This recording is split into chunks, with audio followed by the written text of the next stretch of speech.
एक नवीन अभिव्यक्ती.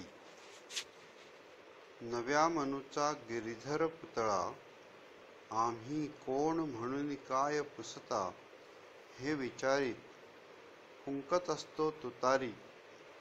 ज्याद्वारा करतो तो कवी आणि कवितेचे गान, ज्यात हरवते साऱ्यांचेच भान. स्वानंदाचा वर्षाव करीत रसास्वादाचे एक अपूर्व वातावरण निर्मित.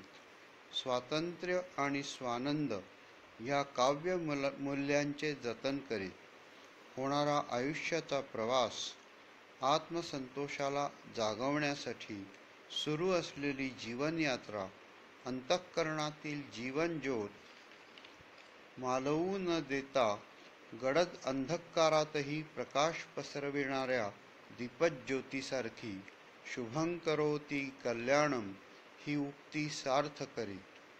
सुगंध देणाऱ्या देवघरातील उद्बत्तीसारखी, पृथ्वी मातेचे ऋण रोग दारिद्र्य घालवणाऱ्या नव्या उपक्रमासारखी, सकाळच्या मॉर्निंग वॉकसारखी एक पदयात्रा सर्वांचे आरोग्य अबाधित ठेवत होणारा नित्याचा व्यायाम म्हणून, ज्यामुळे होतात सारे धष्टपुष्ट आणि संतुष्ट खरा जीवनानंद लुटण्यासाठी.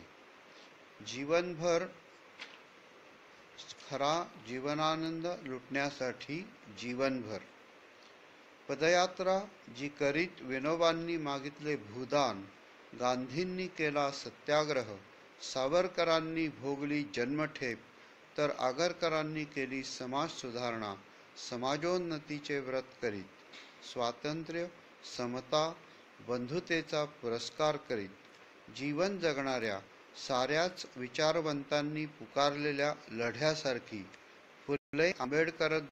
फुले आंबेडकरादिकांनी दिलेला वाणवसा सांभाळत केलेल्या संघर्षासारखी, राज्यघटनेचे मूल्य जपत होणारी वास्तव फरफट म्हणून होरपळणाऱ्या विजेसारखी, एक चमकदार काव्यांजली म्हणून केशवसुतांपासून आजतागायतच्या नवकवींना आदरांजली म्हणून, महाराष्ट्र काव्य परंपरेचे संरक्षण संवर्धन करण्यासाठी केलेला नवा करार म्हणून.